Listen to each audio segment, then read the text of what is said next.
Hey guys, alright, so we're on chapter 2 of the Dark Tower. It's exciting stuff. Jump right into it. Chapter 2 is called The Riders of Rohan. Dusk deepened, mist lay behind them among the trees below, and brooded on the pale margins of the Anduin, but the sky was clear. Stars came out, the waxing moon was riding in the west, and the shadows of the rocks were black. They had come to the feet of stony hills, and their pace was slower, for the trail was no longer easy to follow. Here the highlands of the Emmenweal ran from north to south in two long tumbled ridges. The western side of each ridge was steep and difficult, but the eastward slopes were gentler, furrowed with many gullies and narrow ravines. All night the three companions scrambled in this bony land, climbing to the crest of the first and tallest ridge, and down again into the darkness of a deep, winding valley on the other side. There, in the still, cool hour before dawn, they rested for a brief space. The moon had long gone down before them, the stars glittered above them, the first light of day had not yet come over the dark hills behind. For the moment, Aragorn was at a loss. The orc trail had descended into the valley, but there it had vanished. "Which way would they turn, do you think?" said Legolas. "Northward to take a straighter road to Isengard or Fangorn, if that is their aim as you guess, or southward to strike the Entwash?" "They will not make for the river, whatever mark they aim at," said Aragorn, "and unless there is much amiss in Rohan and the power of Sauron is greatly increased, they will take the shortest way that they can find over the fields of the Rohirrim. Let us search northwards." The dale ran like a stony trough between the ridged hills, and a trickling stream flowed among the boulders at the bottom. A cliff frowned upon their right. To their left rose grey slopes, dim and shadowy in the late night. They went on for a mile or more northwards. Aragorn was searching, bent toward the ground, among the folds and gullies leading up to the western ridge. Legolas was some way ahead. Suddenly the elf gave a cry, and the others came running toward him. "We have already overtaken some of those that we are hunting," he said. "Look." He pointed, and they saw that what they had first taken to be boulders lying at the foot of the slope were huddled bodies.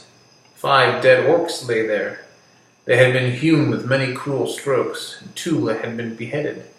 The ground was wet with their dark blood. "Here is another riddle," said Gimli, "but it needs the light of day, and for that we cannot wait." "Yet however you read it, seems not unhopeful," said Legolas. "Enemies of the orcs are likely to be our friends. Do any folk dwell in these hills?" "No," said Aragorn. "The Rohirrim seldom come here, and it is far from Minas Tirith. It might be that some company of men were hunting here for reasons we do not yet know. Yet I think not." "What do you think?" said Gimli. "I think that the enemy brought his own enemy with him," answered Aragorn. "These are northern orcs from far away. Among the slain are none of the great orcs with the strange badges. There was a quarrel, I guess. It is no uncommon thing with these foul folk. Maybe there was some dispute about the road." "What about the captives?" said Gimli. "Let us hope that they too did not meet their end here." Aragorn searched the ground in a wide circle, but no other traces of the fight could be found. They went on. Already their eastward sky was turning pale. The stars were fading, and a grey light was slowly growing. A little further north they came to a fold in which a tiny stream, falling and winding, can cut a stony path down into the valley. In it some bushes grew, and there were patches of grass upon its sides. "At last," said Aragorn, "here are the tracks we seek. Up this water channel. This is the way the orcs went after their debate." Swiftly now the pursuers turned and followed the new path. As if fresh from a night's rest, they sprang from stone to stone. At last they reached the crest of the grey hill, and a sudden breeze blew in their hair and stirred their cloaks, the chill wind of dawn. Turning back, they saw across the river the far hills kindled. Day leaped into the sky. The red rim of the sun rose over the shoulders of the dark land. Before them in the west the world lay still, formless and grey. But even as they looked, the shadows of night melted. The colors of the waking earth returned. Green flowed over the wide meads of Rohan, the white mists shimmered in the water veils. And far off to the left, 30 leagues or more, blue and purple stood the white mountains, rising into peaks of jet, tipped with glimmering snows, flushed with the rose of morning. Gondor, Gondor, cried Aragorn, would that I looked on you again in happier hour! Not yet does my road lie southward to your bright streams. Gondor, Gondor, between the mountains and the sea, west wind blew there, the light upon the silver tree fell like bright rain in gardens of the kings of old. O proud walls, white towers, O winged crown and throne of gold. O Gondor, Gondor, shall men behold the silver tree, or west wind blow again beneath the mountains and the sea? Now let us go, he said, drawing his eyes away from the south, and looking out west and north to the way he must tread. The ridge upon which the companions stood went down steeply before their feet. Below it, 20 fathoms or more, there was a wide and rugged shelf which ended suddenly on the brink of a sheer cliff. The east wall of Rohan. Rohan is a nation of men, kind of like Gondor. They are horse lords. They love their horses. So ended the Emyn Wheel, and the green plains of the Rohirrim stretched away before them to the edge of sight. Look, cried Legolas, pointing up to the pale sky above them. There is the eagle again. He is very high. He seems to be flying now away from this land back to the north. He is going with great speed. Look. No, not even my eyes can see him, my good Legolas, said Aragorn. He must be far aloft indeed.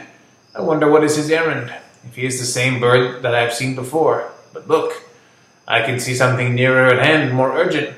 There is something moving over the plain. Many things, said Legolas.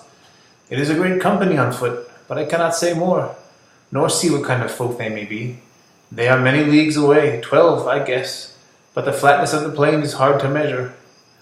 I think, nonetheless, that we no longer need any trail to tell us which way to go, said Gimli. Let us find a path down to the fields as quick as may be. I doubt if you will find a path quicker than the one the orcs chose, said Aragorn. They followed their enemies now by the clear light of day. It seemed that the orcs had pressed on with all possible speed. Every now and again the pursuers found things that had been dropped or cast away, food bags, the rinds of crusts of hard grey bread, a torn black cloak, a heavy ironed shoe broken on the stones. The trail led them north along the top of the escarpment, and at length they came to a deep cleft, carved into the rock by a stream that splashed noisily down. In the narrow ravine a rough path descended like a steep stair into the plain. At the bottom they came with a strange suddenness on the grass of Rohan. It swelled like a green sea up to the very foot of the Emyn Wheel. The falling stream vanished into a deep growth of cresses and water plants, and they could hear it tinkling away in the green tunnels, down long, gentle slopes toward the fens of Entwash Vale far away. They seemed to have left winter clinging to the hills behind. Here the air was softer and warmer and faintly scented, as if spring was already stirring and the sap was flowing again in herb and leaf. Legolas took a deep breath, like one that drinks a great draught after long thirst in barren places. Ah, the green smell, he said. It is much better than sleep. Let us run. Light feet may run swiftly here, said Aragorn. More swiftly, maybe, than iron-shod orcs, now that we have a chance to lessen their lead. They went in single file, running like the hounds on a strong scent, and an eager light was in their eyes. Nearly due west, the broad swath of the marching orcs trampled its ugly slot. The sweet grass of Rohan had been bruised and blackened as they passed. Presently Aragorn gave a cry and turned aside. Stay, he shouted. Do not follow me yet. He ran quickly to the right, away from the main trail, for he had seen footprints that went that way, branching off from the others, the marks of small, unshod feet. These, however, did not go far before they were crossed by orc prints, also coming out from the main trail and in front, and they curved sharply back again and were lost in the trampling. At the furthest point, Aragorn stooped, picked up something from the grass. Then he ran back. Yes, he said. They are quite plain, a hobbit's footprints. Pippin's, I think. He is smaller than the other. And look at this. He held up a thing that glittered in the sunlight. It looked like a new open leaf of a beech tree, fair and strange in that treeless plain. "The brooch of an elven cloak!" cried Legolas and Gimli together. "Not idly do these leaves of Lorien fall," said Aragorn. "This did not drop by chance. It was cast away as a token to any that might follow. I think Pippin ran away from the trail for that purpose." "Then he at least is alive," said Gimli. "And he had the use of his wits, and of his legs too. That is heartening. We do not pursue in vain." "Let us hope that he did not pay too dearly for his boldness," said Legolas. "Come, let us go on. The thought of those merry young folk, driven like cattle, burns my heart." The sun climbed to the noon, and then rode slowly down the sky. Light clay clouds came up out of the sea in the distant south and were blown away upon the breeze. The sun sank. Shadows rose behind and reached out long arms from the east. Still the hunters held on. One day now had passed since Boromir fell, and the orcs were yet far ahead. No longer could any sight of them be seen in the level plains. As nightshade was closing about them, Aragorn halted. Only twice in the day's march had they rested for a brief while, and 12 leagues now lay between them and the eastern wall where they had stood at dawn. "We have come at last to a hard choice," he said. "Shall we rest by night, or shall we go on while our will and strength hold?" "Unless our enemies rest also, they will leave us far behind if we stay to sleep," said Legolas. "Surely even orcs must pause on the march," said Gimli. "Seldom will orcs journey in the open under the sun, yet these have done so," said Legolas. "Certainly they will not rest by night." "But if we walk by night, we cannot follow their trail," said Gimli. "The trail is straight and turns neither right nor left as far as my eyes can see," said Legolas. "Maybe. I could lead you at guess in the darkness and hold to the line," said Aragorn. "But if we strayed, or they turned aside, then when light came there might be long delay before the trail was found again." "And there is this also," said Gimli. "Only by day can we see if any tracks lead away. If a prisoner should escape, or if one should be carried off, eastward, say, to the great river, towards Mordor, we might pass the signs and never know it." "That is true," said Aragorn. "But if I read the signs back yonder rightly, the orcs of the White Hand prevailed, and the whole company is now bound for Isengard. Their present course bears me out." "Yet it would be rash to be sure of their counsels," said Gimli. "And what of escape? In the dark we should have passed the signs that led you to the brooch." "The orcs will be doubly on their guard since then, and the prisoners even warier," said Legolas. "There will be no escape again, if we do not contrive it. How that is to be done cannot be guessed, but first we must overtake them." "And yet even I, dwarf of many journeys, and not the least hardy of my folk, cannot run all the way to Isengard without any pause," said Gimli. "My heart burns me too, and I would have started sooner, but now I must rest. A little to run the better, and if we rest, then the blind night is the time to do so." "I said that it was a hard choice," said Aragorn. "How shall we end this debate?" "You are our guide," said Gimli, "and you are skilled in the chase. You shall choose." "My heart bids me go on," said Legolas, "but we must hold together. I will follow your counsel." "You give the choice to an ill chooser," said Aragorn. "Since we passed through the Argonath, my choices have gone amiss." He fell silent, gazing north and west into the gathering night for a long while. "We will not walk in the dark," he said at length. "The peril of missing the trail or signs of others coming and going seems to me to be the greater. If the moon gave enough light, we would use it, but alas, he sets early and is yet young and pale." "And tonight he is shrouded anyway," Gimli murmured. "Would that the lady had given us a light, such as a gift she gave to Frodo." "It would be more needed where it was bestowed," said Aragorn. "With him lies the true quest. Ours is but a small matter in the great deeds of this time. A vain pursuit from its beginning, maybe, with no choice of mine can mar or mend. Well, I have chosen, so let us use the time as best we may." He cast himself onto the ground and fell at once into sleep, for he had not slept since their night under the shadow of Tol Brandir. Before dawn was in the sky, he woke and rose. Gimli was still deep in slumber, but Legolas was standing, gazing northwards in the darkness, thoughtful and silent as a young tree in a windless night. "They are far, far away," he said sadly, turning to Aragorn. "I know in my heart they have not rested this night. Only an eagle could overtake them now." "Nonetheless, we will still follow as we may," said Aragorn. Stooping, he roused the dwarf. "Come, we must go," he said. "The scent is growing cold." "But it is still dark," said Gimli. "Even Legolas on a hilltop could not see them till the sun is up." "I fear they have passed beyond my sight from hill or plain, under moon or sun," said Legolas. "Where sight fails, the earth may bring us rumor," said Aragorn. "The land must groan under their hated feet." He stretched himself upon the ground with his ear pressed against the turf. He lay there motionless, for so long a time that Gimli wondered if he had swooned or fallen asleep again. Dawn came glimmering, and slowly a grey light grew about them. At last he rose, and now his friends could see his face. He was pale and drawn, and his look was troubled.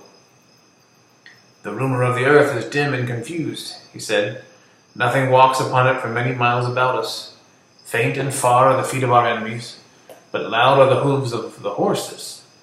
It comes to my mind that I heard them, even as I lay on the ground in sleep, and they troubled my dreams, horses galloping, passing in the west.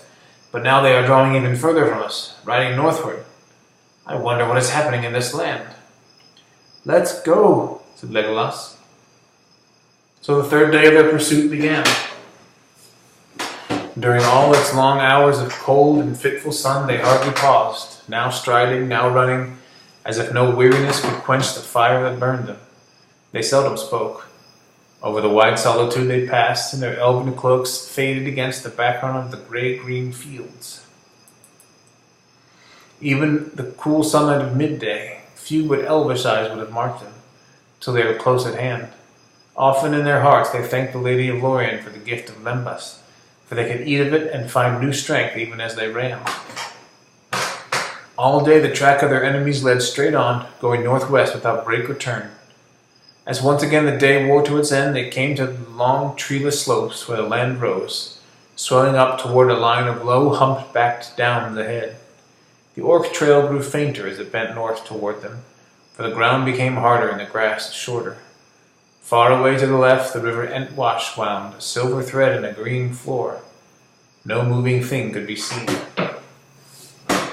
Often Aragorn wondered that they saw no sign of beast or man. The dwellings of the Rohirrim were for the most part many leagues away to the south, under the wooded eaves of the White Mountains, now hidden in mist and cold.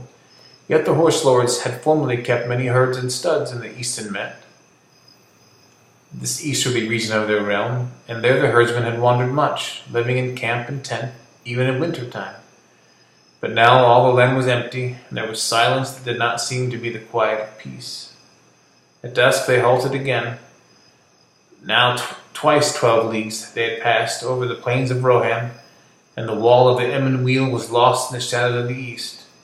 The young moon was glimmering in a misty sky, but it gave a small light, and the stars were veiled. "Now do I most grudge a time of rest or any halt in our chase," said Legolas. "The orcs have run before us, as if the very whips of Sauron were behind them. I fear they have already reached the forest and the dark hills, and even now are passing into the shadows of the trees." Gimli ground his teeth. "This is a bitter end to our hope, and to all our toil," he said. "To hope, maybe, but not to toil," said Aragorn. "We shall not turn back here, yet I am weary." He gazed back along the way they had come toward the night gathering in the east. "There is something strange at work in this land. I distrust the silence. I distrust even the pale moon. The stars are faint, and I am weary as I have seldom been before. Weary as no ranger should be with a clear trail to follow. There is some will that lends speed to our foes, and sets an unseen barrier before us. A weariness that is in the heart more than the limb." "Truly," said Legolas, "that I have known since first we came down from Emyn Wheel. For the will is not behind us, but before us." He pointed away over the land of Rohan into the darkling west, under the sickle moon. "Saruman," muttered Aragorn. but he shall not turn us back. Halt we must once more, for see, even the moon is falling into the gathering cloud. But north lies our road between down and fen when the day returns. I'm gonna stop there, guys. About halfway through the chapter, I think. Love you though. Hope you're enjoying it.